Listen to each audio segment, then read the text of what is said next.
popping the old prop shafts on, and I thought, while I'm here, let me just extract, if I can, the rear hub, which I did, and then I pulled the hub seal out. It's a bit brittle. I might replace that. Obviously that damage was caused by me getting the damn thing out. By the way, utterly wrecked my Chinesium hook. It's made out of cheese. Fucking thing. So I'll have to get another one. New seal about to go in. You can come and watch me if you want to. What I need to do though is I just need to run some power down because this camera's about to run out.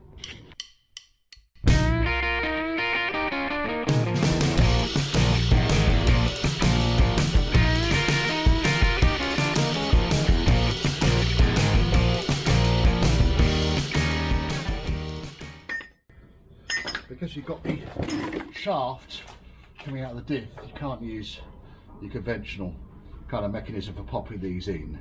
So what I tend to use is the hub spanner. Now basically this thing's got to go in to about, I think it's about 3 or 4 mil below the surface. But the key thing is, if it doesn't go in far enough, then when you put the flange on, for now, it's going to interface with it. Let me just try and get this started.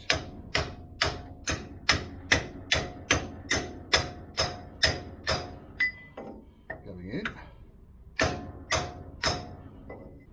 Lube, Mr. Flange. This might be a fail. Oily bird might be empty. I know it is.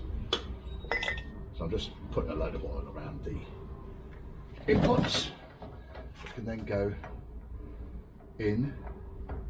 The space is already on the diff, by the way. I didn't touch anything that was on the diff already, so this can now go in, taking care not to damage the seal. Arf, arf. That's good. Now I need the nuts and the giant washer. Oh, there's the nuts.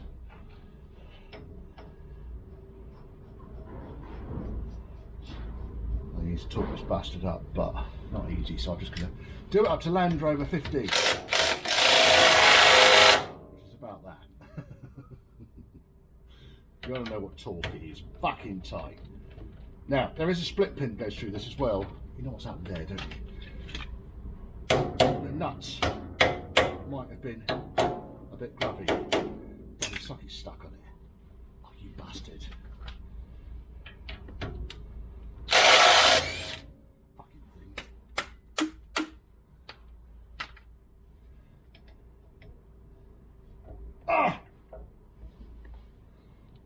Oh, come on, you. Darn it all. Right, I'm going to have to go and knock that out. Yeah, there's rust all over the nut. We're going to get that. Oh! It doesn't actually look that old. Put the nut back on again.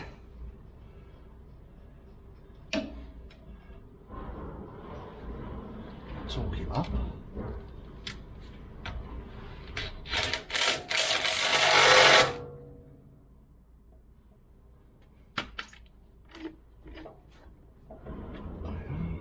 Off. Now I need to basically meet up with one of the this has gone locked solid. I've not pushed, oh no, there it is. I maybe hadn't pushed the seal on far enough. You just tap the seal in a bit further.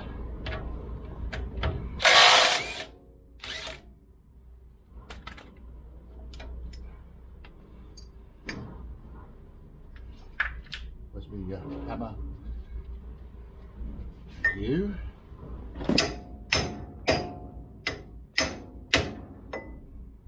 It's going about another millimetre. I think it's actually on the bump stop now, so it ain't going to go any further. Actually, that's there. The dust cup isn't right up against the inside of the hub. That's what the problem is there.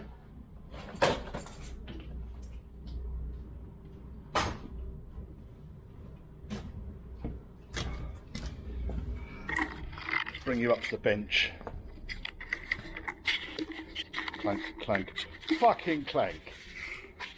So, the problem we've got here is that the dust cap is not seated all of the way onto the new flange. So, quite why that's not gone all the way down, I couldn't tell you. But because it's rusty, I'm inclined to take it off, clean it up, put it back on again. It's another classic example about how a 10-minute job of putting a prop shaft on turns into hours in. There we are. It'll be a lot easier. And we can use a pry bar, a bent pry bar, just to see if we can lift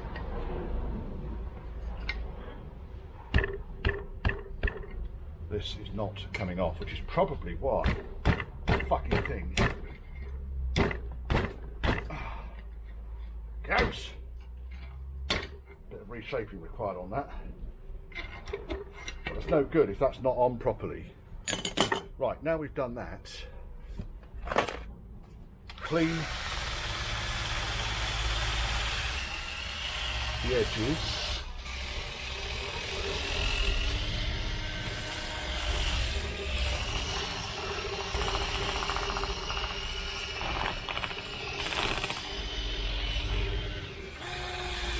Try to avoid breathing the dust.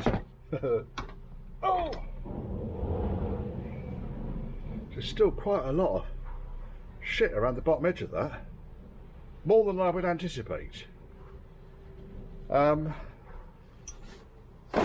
need a new flange here, boy. We'll see. Doesn't look that old, does it? The trouble is, it's been sat for God knows how long. Right, we should be able to straighten this chap out. I'll get my smaller tapping. So, I want really to level this thing out. There it is.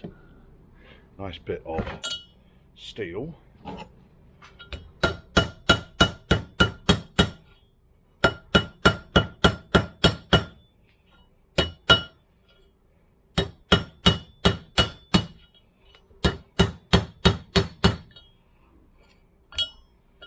Got it level.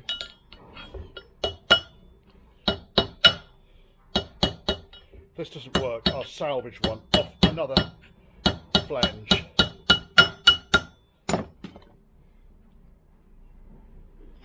You see, it's not the strongest metal.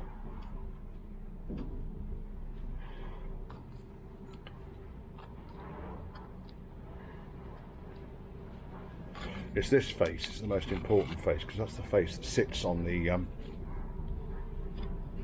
edge of the seal I've just fitted. That's fucked. Right, what have we got up here?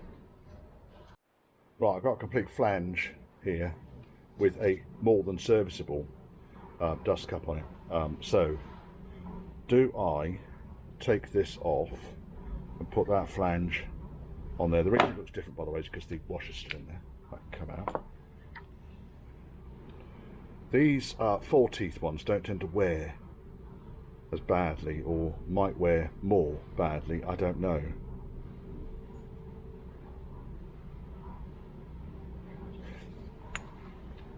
I'm going to use this flange. Look at the state of the surface there where the oil seal rubs. So I'm going to see if I can take this off, because this is scrap anyway. Unless it gets a sleeve over there, or this gets machined back, because that's just going to eat an oil seal. See, the inner face of that looks better, but the actual face where the seal goes is shagged out. The seal goes on this bit here. So that would justify using this chap. Right, okay. Put the fucked bits together.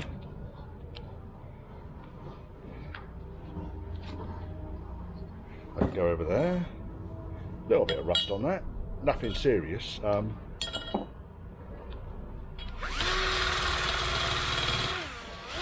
Just surface rust. Excellent. Right, that can go on there.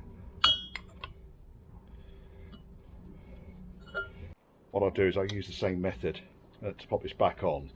as I did to get it off, which is literally just to tap it with a mallet.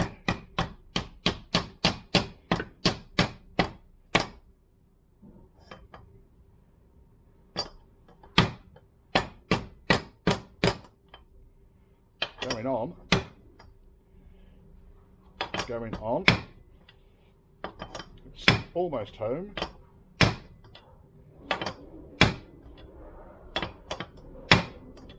You guys waiting for me to clout my hands are going to have to watch just a little bit longer. I went over it with a bit of fine paper, and I reckon with a little bit more kind of work on it, that would actually survive. You can't feel the ridges with your fingernail, so I think what's happening is it's just more of a staining than anything else. So that's the one, the spares one, which I'm not going to chuck away now. That's the one that's going to go back on. There are a couple of marks on this, like it's defects in the chrome plating. But yeah, right, let's bung it back on again now. Enough faffing around. So I'm going to bring you back down onto the floor. Right, got flange. Oh my goodness. We've got seal. Oh. I've got a bit of lube. There we go. Flange. There we go. Nuts. Washer first. Big fat chunky washer. Nuts.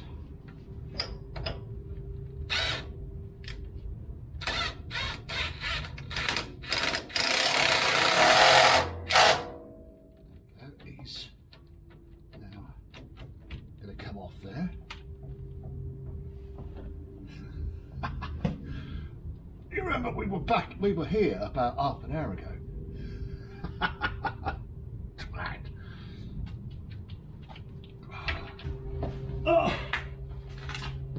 Because I haven't got the time or the patience to deal with this shit anymore.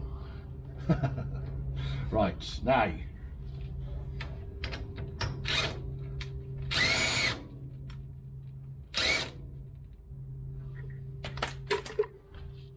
Something, you fucker. Right, you're on, and we are tightening up. Right, what I'm going to need to do now, this turns a lot easier now. What I'm going to need to do really is to find a flat that I can put the split pin through. So really, what I need to do then is probably back this off just a smeg.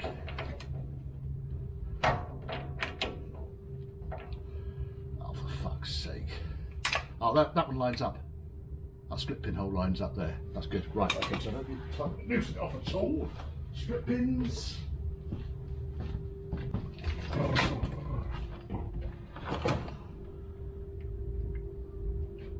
Just fucking beautiful. What the fuck can do? It's gonna happen. I've had enough of it. Right, now that goes in there. And we bend that over the top. And then I'm going to shorten these two.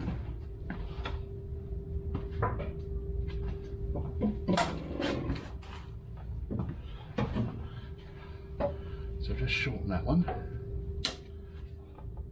Go in the oil rather than a tyre. And that one. Good.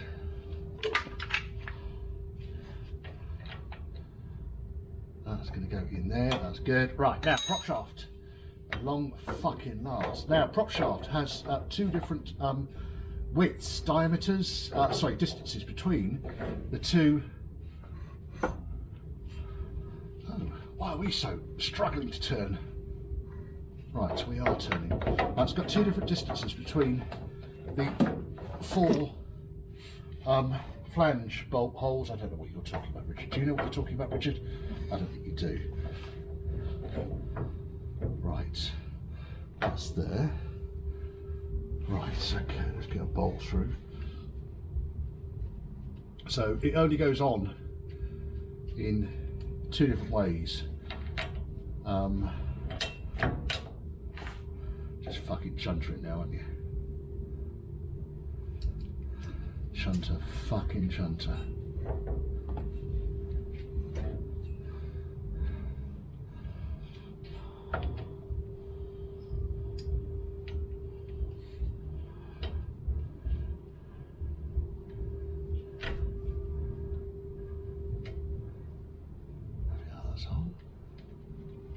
What I tend to do with these things, because they can be a real faff, to get all the bolts in, then tighten all the bolts up. Otherwise you find you're a fraction of a millimetre out and you can't get the last bolt in, then you end up having to loosen all the others. And it all causes aggravation, so you just don't need it.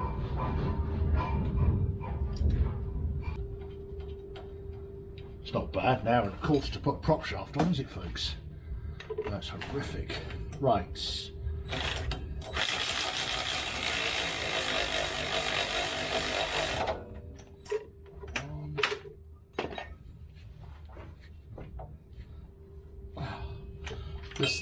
This electric wrench thing, it only does up to a certain force. So I don't want to overload it, but I will go through and tighten these up using the 2-spanner method. And no, I'm not one of the spanners, it would be the 3-spanner method.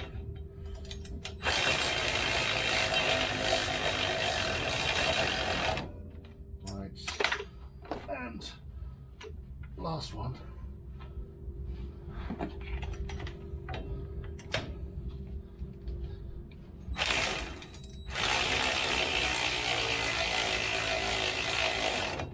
Right, let me go and get the 2 spanners.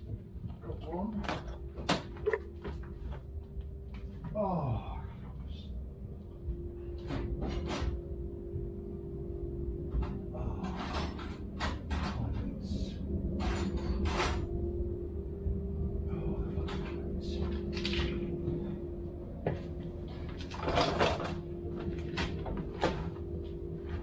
right, so you put the ring end on the outside, you put the flat end on the inside, squeeze them together, tight. That's a Range Rover 4 torque, that one. So position and squeeze. That ring does not want to go on there. That's weird, never mind. Go on an open-ended then. Not quite so joyous, but it will work. I still got to do the nuts at the other end.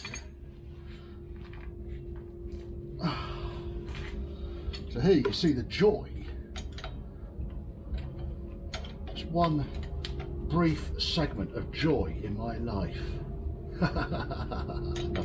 Fucking love my job. Even with shit like this, I love it. Because I know that when I'm faced with a problem like I had, I can overcome it. It's never going to be a challenge. Right, that's that one on.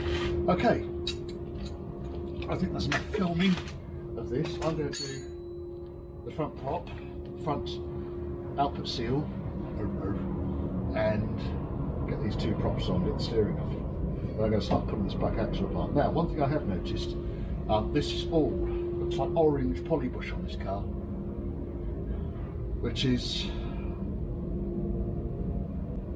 it is, yeah, it's all orange. It might be red, I think it's orange. Might be a bit on the tough side for the customer, but it will do for now. It's easy enough to swap it all over. You don't need to take axles off in order to do that, just need to take the drag links off. A-frame could probably stay on orange because it's mounted above the Boge anyway. Yeah. Okay, right, I'm going to crack on, and radio's going on. Christmas music. shafts are on. And there's one other thing that's slightly concerning me now. Let's just adjust the lights in here because it's shining right in the camera. Right, so basically you've got output front, output back. I have got this much play before it engages the front prop. Now, there is a diff in there and there is a diff lock. So what I need to establish, I think, before I put all this thing back together again, is where all that bloody play is coming from. Because, I tell you one thing, I can see the whole diff turning at the front here. If I look inside here, the play appears to be at the front end. That's not very helpful, is it? So I might have to take the front extension off, having put the front prop on. That's more play than I would anticipate.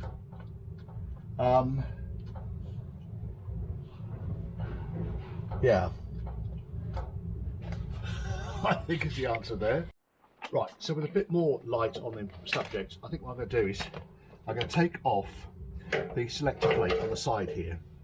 I've got gaskets and everything for it. It's only four quite small bolts, and see if the diff lock is engaged, because I would expect it to be engaged, but what I don't understand is the amount of play in that. I don't know if you could see it just now, so let's go back inside here. You can see my hand on the drum, and you can see the centre differential, which is that down there, both turning. So the centre diff is turning, input and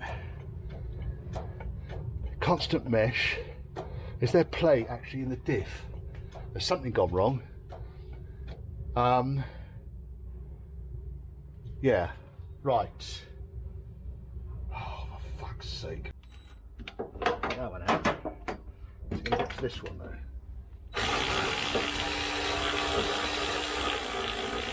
I believe it is. There's the hole. Oh, plate and 2 bolts has just come off in the end. Can't get the ratchet off. There, there's the plate and earth. Oh my goodness. And then we should be able to pull this activator off. 1, 2, 3, 4 bolts. It'll be glued on, or maybe not, I don't know. Could do with a lump of wood, really. Lump of wood. Yeah, that'll do. Oh my goodness. And hammer. The loom needs to be out of the way.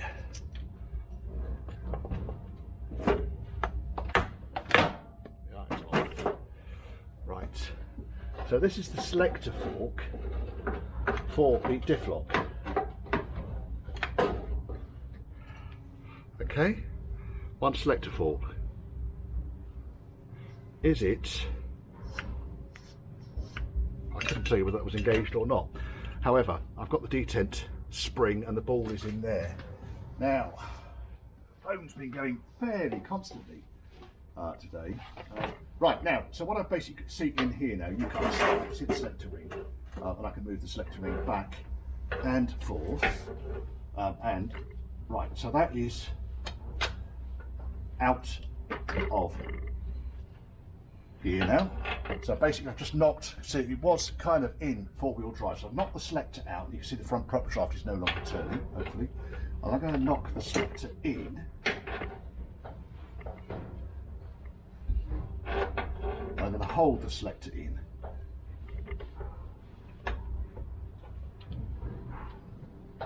There is a world of play on there. Right, this bastard here, you can see me putting the end of my crowbar on. That's the selector ring for the diff lock and for the non-diff lock. So centre diff is currently unlocked, and there we are. The back prop is turning freely, the front prop is not turning at all. Then I select the diff lock by moving the ring forwards. Now I might need to just rotate slightly while I'm doing this, and the ring goes right forwards, and now we're driving both prop shafts. You can see the front prop is turning as well. Okay, but there is an enormous amount of play in there before. Right, you can see, hopefully.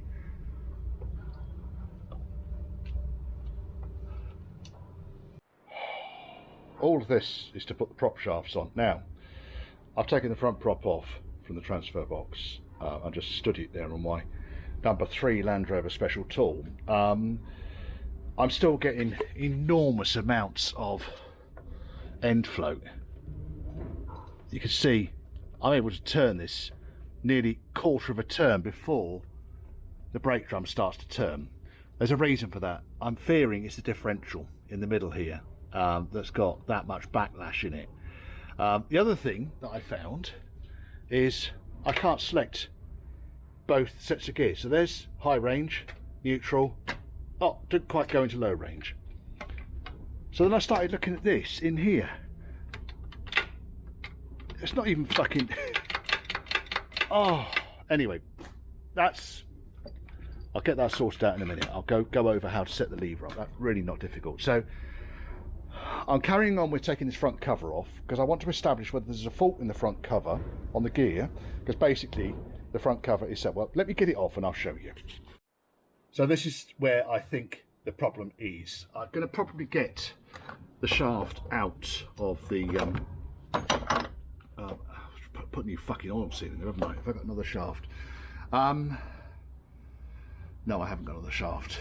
I've got another gearbox. I just can't be asked to take it all apart. I'm not going to crash the oil seal for this just yet. Oil going everywhere. The problem is, it's going to be with the differential in the middle there, the diff lock, centre differential, and the lock for that. And I think that's going to be where the problem is. I'm just going to go through some more diagnosis and just double check this, but it looks like yeah, I might be taking the diff out of this. That's a faff, isn't it? It's a real faff. That's it down there. You basically undo the bolts off the back here, take the whole back plate cover off, and the diff comes out attached to it. So I'm going to need to get the rear prop off, the drum off, blah de blah de blah, hub nut off. Pain in the fucking arse. All of this because I put the prop shafts on. There's been quite a lot of swearing edited out of this video, I'm telling you now. I'm not sure I've got the patience to record and edit all the rest of the swearing out of this, because there has been some particularly choice swearing going on. But effectively what we've got here, let's go to the parts manual, because it's going to be a lot easier describing it in the parts manual. Oh, dear. Now once this all comes apart, I should be able to extract the entire drive shaft and this speedo assembly as a single unit, I'm rather hoping. And I don't need to potentially disturb it unless I find some further gibbonry in here. But at the moment, I couldn't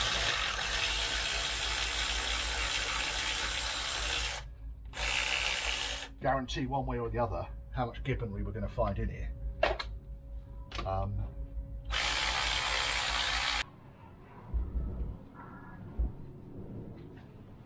my goodness. Now, probably should have left a bolt at the top, really, shouldn't I?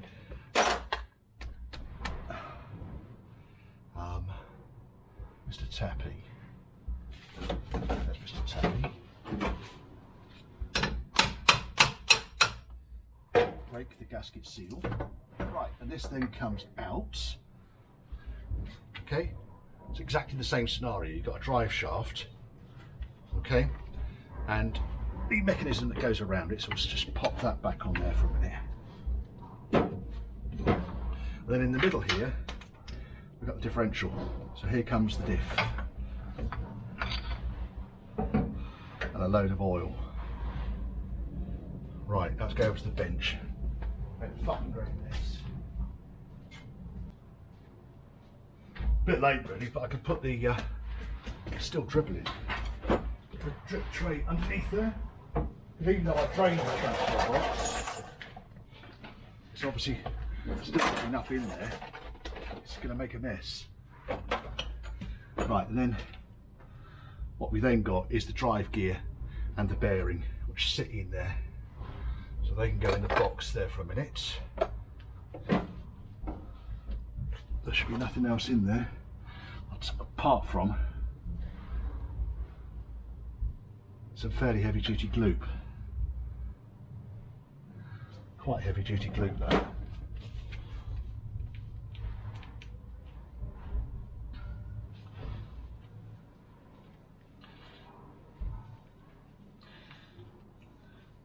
There's a low point in the gearbox here. Probably quite useful for collecting all the fucking gloop. There is quite a lot in there.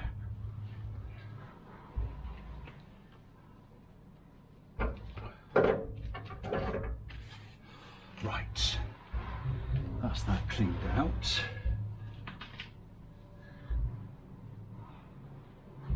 As you see, it wasn't that difficult to get it all apart. So what we need to do next, I think, is go and have a look at this diff. Really could do with 2 drive shafts, but I've only got 1. This one's got a lot of wear on it. It's got fucking great steps on it.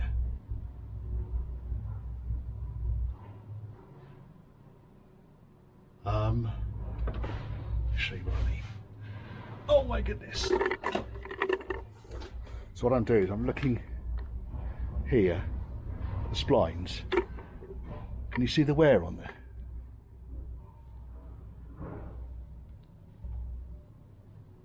That's quite a big bit of wear. I wonder if it's that rather than the differential. Well, that's easier. I've got one over there. Look. Take it off. The differential, just take oily rag, itself, just mercilessly dumped it on the bench. I haven't tidied the bench yet, still doing the last job.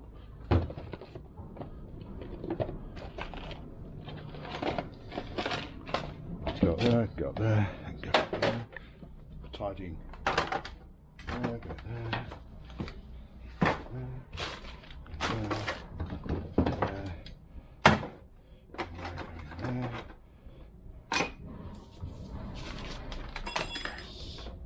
Tidy up. Right.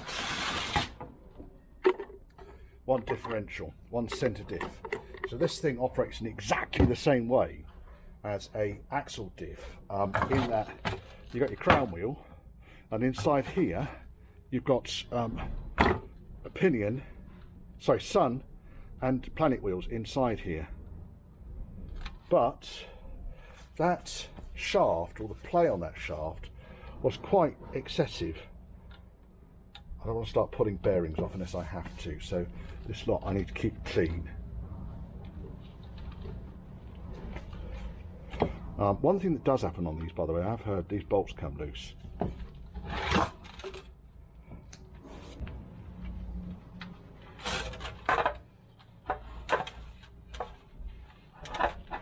Can't get my finger far enough in there. I could get my finger in this one, so let's go and get the little drive shaft. I'll put it in here. And see if it's just the output shaft that's causing me problems here. So there goes the forward shaft in. Well, there's no backlash in that at all. So diff is fine. And you're all like, oh, you wanted to see me take one of these apart. It looks like all of the problem then is on that output shaft spline. That is good news. Right, so let's go and disassemble that. Let's put my oily rag over the top of it. And I might have a coffee actually.